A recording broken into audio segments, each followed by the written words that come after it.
Federación Argentina de Trabajadores de Farmacia, 70 años en defensa de los derechos del trabajador del sector, comprometidos con la formación de nuevos líderes sindicales. Obra social del personal de farmacia, el mejor remedio para su salud. Turismo Social de FATFA piensa en el descanso de todos los trabajadores de farmacia, ofreciendo un gran circuito hotelero en todo el país. Instituto Superior de Formación Tecnológica de FATFA apuesta al crecimiento profesional de todos los trabajadores de farmacia en el país. FATFA, conmemorando su 70 aniversario.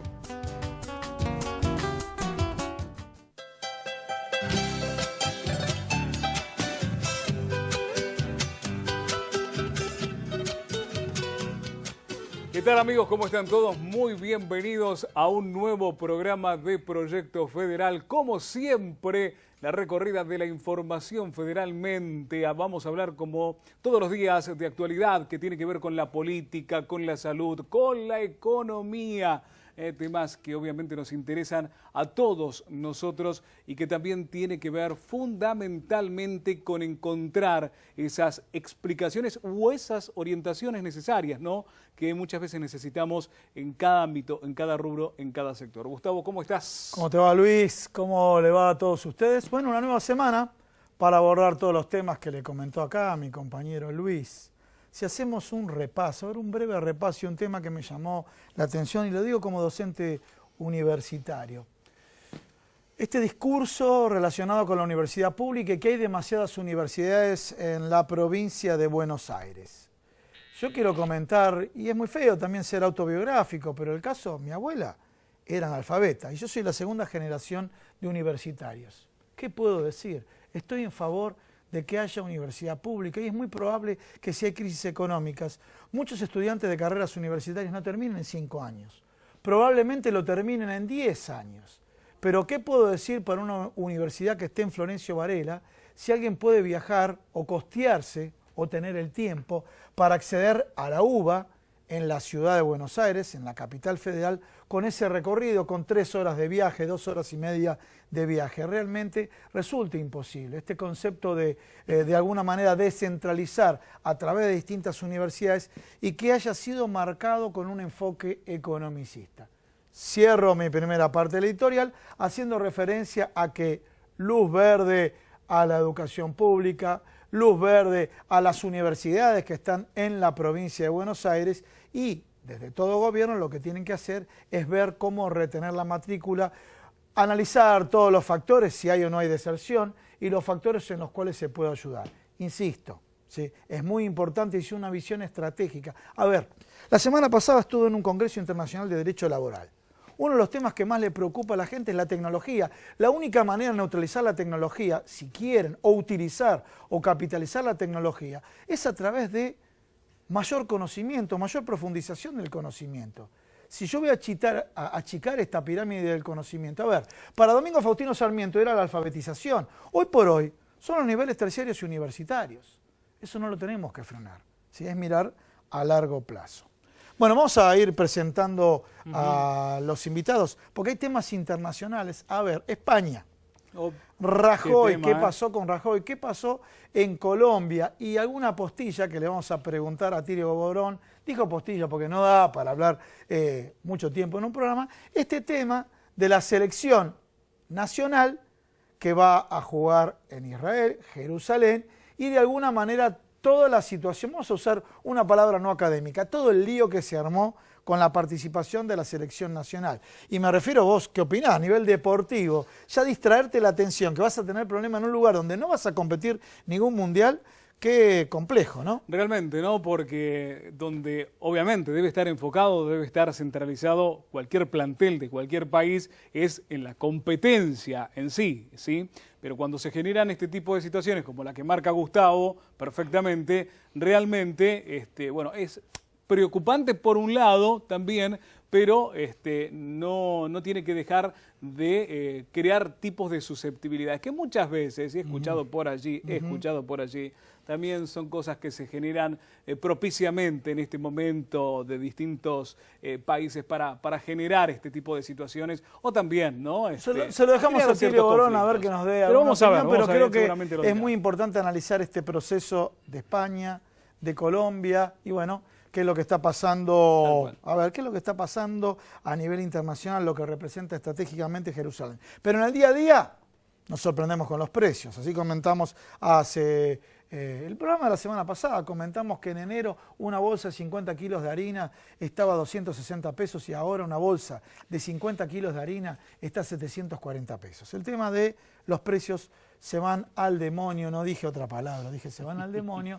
Y obviamente Héctor Polino, titular de Consumidores Libres, tiene el monitoreo de 34 productos, que lo sigue acá, tenemos el detalle y demás. Es muy importante ver lo que está pasando. Y en la segunda parte del programa solamente adelantamos lo genérico, vamos a hablar de economía con Germán Muiño y también nuestro bloque de salud infantable en el programa. A ver, no sé si somos ambos, vos que tenés estrés o vos que no te cuidás en las comidas o distintos factores, el tema del colesterol. Y el colesterol, el daño que te genera y que te produce en tu estilo de vida. Todo esto lo vamos a abordar con profesionales médicos, obviamente de primer nivel. Bueno, comenzamos. Atilio Borón. Bienvenido. ¿Qué tal, Atilio? ¿Cómo estás? ¿Qué tal? Bueno, contanos un poco el tema de Rajoy, España, prisión. ¿Cómo se dio este escenario tan abrupto? Bueno, en realidad no es tan abrupto, Gustavo. Ya venía hace tiempo escuchándose una serie de denuncias. Por supuesto, la justicia en España también es muy lenta, no solamente acá, pero al fin y al cabo los hechos fueron decantando. Indudablemente la cuestión de la corrupción en la cual había incurrido Rajoy y muchos miembros del Partido Popular, que es el partido que lo sostiene, ya se hacía absolutamente insoslayable, y por eso en el Congreso de Diputados finalmente, en una segunda instancia, porque esto había pasado, se había presentado hace cosa de 6 meses y no había logrado el número suficiente, pero esta vez la evidencia era tan abrumadora que no hubo más remedio que votar en contra de la mayoría, o sea, un voto de no confianza al gobierno de Rajoy. Rajoy tuvo que denunciar y probablemente ahora pueda enfrentar un proceso penal. ¿Y cuál es la acusación hacia Rajoy, hacia su persona? Bueno, él estuvo involucrado directamente en algunos temas vinculados a compras del Estado y manejos no claros de las finanzas públicas. Y esto, digamos, hay una evidencia muy, muy fuerte con él. No te olvides de que él no tiene, mejor dicho, quienes se opusieron a él no tenían la mayoría en el Congreso de Diputados, pero finalmente la evidencia que produjo la Audiencia Nacional, que es como decir nuestra Corte, fue tan definitiva que no hubo más remedio que votar en contra. No se podía ser cómplice de un gobierno sobre el cual había pesado una sentencia tan fuerte de parte de la Audiencia Nacional, así que se tuvo que ir. Y ahora se abre un gran capítulo de, bueno, ¿qué es lo que va a pasar? ¿Va a haber una acusación en el fuero penal o no? Se está discutiendo eso, mientras se forma un nuevo gobierno, que es un gobierno además que va a tener que llamar a elecciones relativamente pronto, porque... ¿Y cuál es el perfil de su reemplazante? Sánchez es un hombre del Partido Socialista, muy moderado, ¿verdad? Que ha hecho una carrera tardía, digamos, en política. No era una persona que hubiera militado desde su juventud.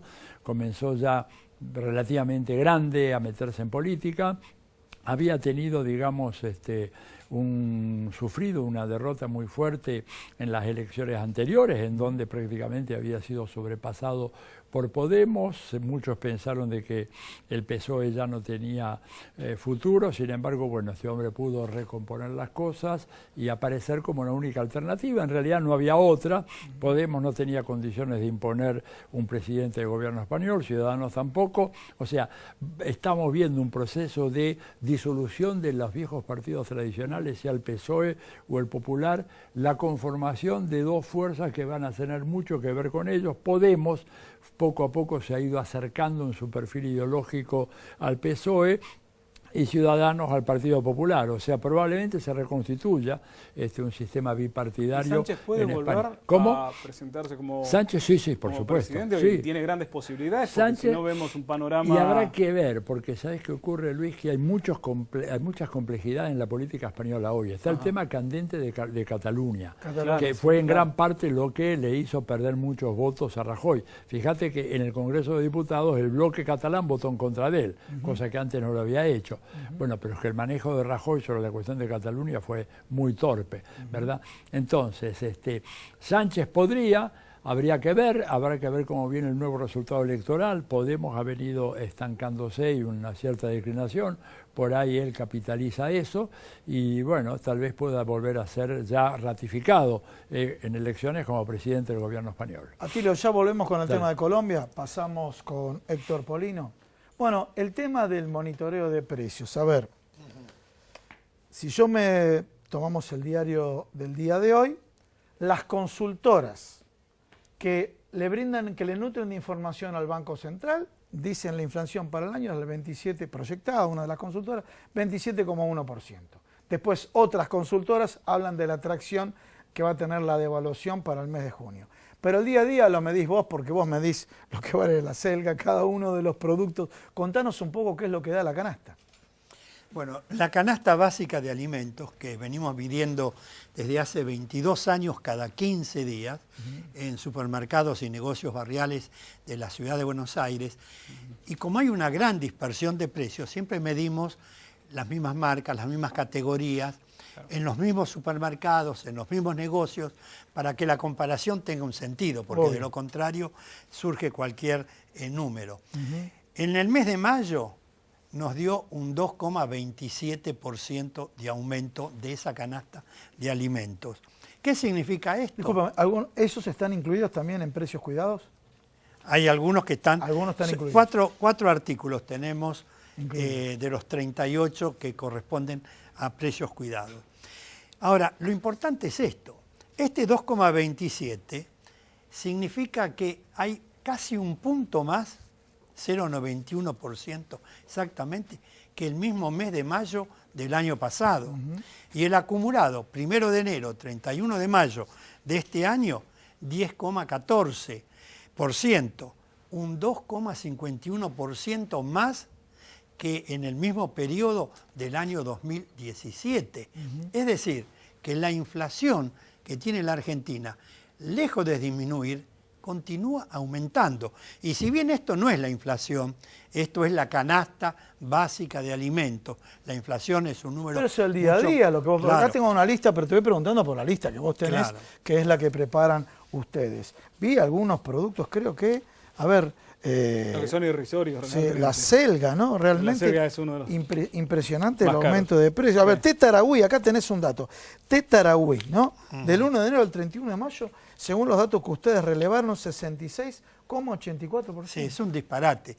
No hay país en el mundo. La Argentina ocupa el 5º lugar en el mundo por proceso inflacionario.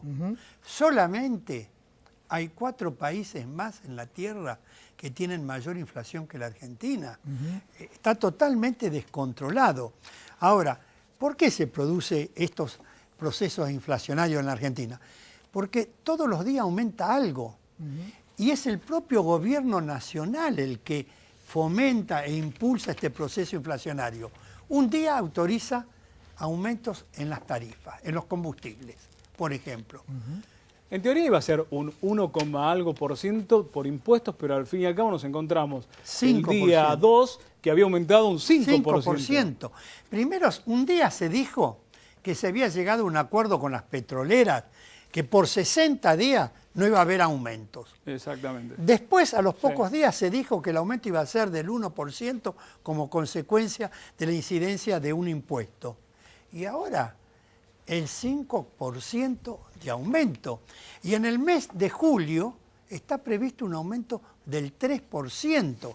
Ahora, en un país como la Argentina, que tiene la superficie territorial casi de un continente, 3 millones de kilómetros cuadrados, y donde el 90% del transporte de carga se realiza a través del camión, se calcula que la logística incide en una estructura de costo de la canasta de alimentos promedio en un 35%. Haber dejado libre el precio de los combustibles a partir de octubre del año pasado y con estos aumentos que se están autorizando este año, se está motorizando el proceso inflacionario. ¿Aumentar, es correcto, un 60% de acá a noviembre del 2019 a los combustibles? Y es posible. Nadie puede decir cuál va a ser el porcentaje si en menos de un mes tuvimos tres anuncios. Congelamiento, aumento del 1% y ahora terminamos con un aumento del 5%. Ahora, a esto agregale aumento en el precio de las naftas, del gas natural, de la energía eléctrica, del agua potable, que se va a seguir aumentando, porque si uno dijera, llegamos a estos aumentos y acá paramos y vemos cómo nos ubicamos, pero en agosto está previsto un nuevo aumento en el precio de la energía eléctrica. En octubre está previsto un nuevo aumento en el precio del gas natural y 2 nuevos aumentos el año que viene para llegar a octubre del año 2019 con subsidio cero en todo el país, menos las provincias patagónicas, que como hay temperaturas más bajas, el proceso de quita de subsidio es menor, sí. Y se llega a octubre del año 2022. Ahora, es un verdadero disparate lo que está pasando. Te doy un dato por demás elocuente. En el año 2015 se necesitaba el 6% del salario mínimo para cubrir las tarifas de agua potable, energía eléctrica, gas natural y transporte público de pasajeros. En el año 2018, ¿saben cuánto es? El 21%. Un 15% más del salario mínimo para cubrir las tarifas, reitero, de agua, energía eléctrica, gas y transporte público de pasajeros. Héctor, el análisis completísimo, pero vamos al día a día acá. Ustedes que nos están siguiendo, mencioné un ejemplo de la canasta que miden ellos, que de pronto tal vez no tenés el tiempo vos porque estás laburando todo el día para medirlo. Acá yo vi, bueno, la variación del té Taragüí, 50 saquitos, 66,84. La naranja por kilo, un incremento de 45,33. El azúcar, señores, 39,77, o sea que desayunás con el aumento del pan, el 31%, el azúcar, a ver si encuentro acá el café, bueno, acá tengo varios, bueno, los fideos, un 23%, el pan común 31%, harina favorita 32%, huevos 38%. Lo que me llamó la atención, ¿sabes qué dato? No. Que esto vamos a hablar de colesterol cuando termine el programa. El filé de merluza, vamos a preguntar a la médica, el filé de merluza no aumentó de precio según los datos que nos presentó acá Héctor Polino. Dice, productos que no registraron variación, filé de merluza fresco. ¿Sí? Los datos que proveyeron ustedes. Bueno, en este relevamiento, ¿qué resumen podemos decir? ¿El supermercadismo sigue siendo un fuerte formador de precios? Totalmente. 5 grandes cadenas de supermercados, de las cuales 4 son de capital extranjero, concentran el 70% de las ventas minoristas en el país. 28 grandes empresas, todas de capital extranjero, concentran el 80% de la fabricación de artículos de la canasta básica de alimentos y artículos de limpieza. Hay una enorme concentración y extranjerización de la actividad económica en el país. Héctor, quiero que aclaremos algo porque a veces se mezcla con lo político y demás. Este fenómeno de concentración se dio en este gobierno y también en el gobierno anterior. Por supuesto. La concentración de supermercados viene de hace muchos años. No comenzó desde ahora. Por eso es que el Congreso había aprobado hace ya 15 años, yo era diputado nacional, tuve bastante que ver, una ley de defensa de la competencia o ley antimonopolio. Bueno, surgió ahora una nueva, pero ya los grupos están formados. Sí. Los grupos están formados, lo que hay que hacer es controlarlos. Hay que sancionarlos cuando... ¿Los controlan ahora? ¿Vos te parece que los hasta controlan? ahora no, porque se aprobó la ley los otros días, se reglamentó, ahora hay que ponerla en funcionamiento. Espero que la pongan en funcionamiento, porque la ley que aprobamos en mi época, durante 15 años, no se puso nunca en funcionamiento. Aquella ley establecía la creación de un Tribunal Nacional de Defensa de las Competencias, elegido por personas idóneas, por concursos de antecedente y demás, dotado de amplísimas facultades, y después de 15 años se derogó la ley y nunca se puso en funcionamiento ese tribunal. Mejor, nunca se creó el tribunal, lo que es peor aún. Gustavo, mira esto que te voy a contar y también para Héctor, que le deba servir seguramente como dato. Es un dato de la Universidad Católica Argentina que se dio a conocer hoy, justamente, y tiene que ver con el tema de la pobreza. El gobierno había en teoría bajado la pobreza a un 26-27% de ese 32% que había heredado en teoría del gobierno anterior. Preocupa el informe que dio a conocer la Universidad Católica Argentina porque dice, según cómo estamos con la economía y como viene de acá con un posible 30% cercano de inflación a fin de año, el nivel de pobreza estaría rondando el 30-31% hacia fin de año. El gobierno anterior dejó un 29,5% de pobreza y este gobierno la elevó al 32%. Después bajó un poco y ahora volvió con estos nuevos datos. Y a eso hay que agregarle el 6,5% de indigencia, que es aún peor que la pobreza. Pasamos, muchas gracias Héctor, muy amable. Gracias, Héctor. Pasamos a la otra parte del estudio. Bueno, ya hablamos de España, vamos a hablar de Colombia, este proceso electoral en Colombia. Y está cerquita Venezuela, pero hablemos de Colombia. A ver, contanos un poco en Colombia qué pasa. Mira, en Colombia pasa que por primera vez en su historia se rompe el duopolio de los dos partidos tradicionales que son liberal y conservador. Colombia tiene un sistema partidario pero absolutamente arcaico, corresponde al siglo XIX. Te diría que incluso en el caso argentino es anterior a la Constitución de 1853.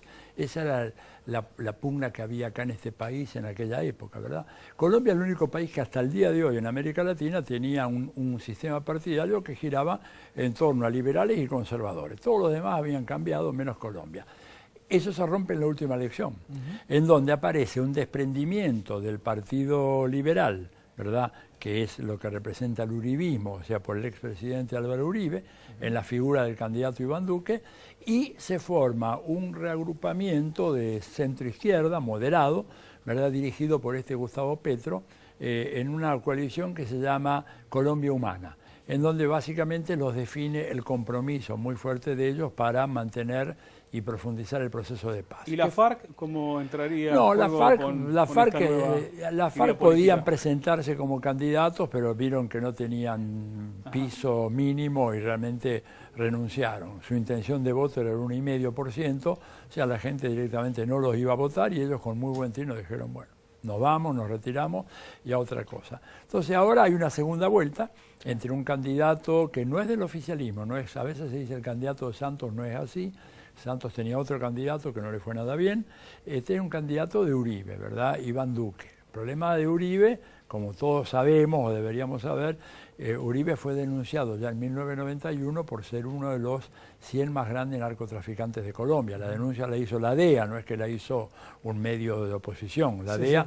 Sí, eso está hoy en los archivos de la Universidad George Washington. En Washington uno entra ahí y está la lista y ahí se ve el número 82, es él. El problema, digamos, ahí tenemos la foto de Iván Duque y Gustavo Petro. Y de Gustavo Petro, exactamente. Petro representa de alguna manera una ruptura muy moderada de ese predominio de la derecha en Colombia. ¿Tiene chances o no? Bueno, Duque sacó casi 40% de los votos, Petro sacó casi 25%, pero el candidato que viene en tercer lugar, que es Sergio Fajardo, que fue intendente de Medellín, está muy próximo a Petro, no tanto él. Vamos a pedir acá al director si podemos ver la foto de ambos candidatos. Ahí tenemos la foto, ahí tenemos Iván Duque y Gustavo Petro. Iván Duque y Gustavo Iván Duque, acusado por la DEA. No, el patrón de Iván Duque, el patrón que sería de Iván Duque. Álvaro Uribe. Iván Duque es, digamos, una especie de, ¿cómo decirte? Alieni.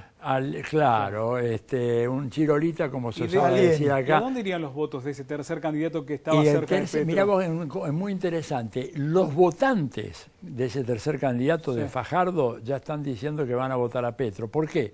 Porque ha habido dos fenómenos nuevos en la política colombiana ahora.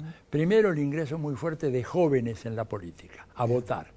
Algo parecido a lo que ocurrió acá en la Argentina en la época del kirchnerismo, que hubo una especie de entrada muy fuerte de juventud que antes realmente participaba, pero poco, ahora mucho más. Allá se produjo lo mismo, con una agenda de los jóvenes que tiene que ver con el tema del medio ambiente, tiene que ver con el tema de minorías de género, tiene que ver con el tema de afrocolombianos, etcétera, que es un tema que ha recogido muy bien Petro y que no lo recogió ningún otro candidato.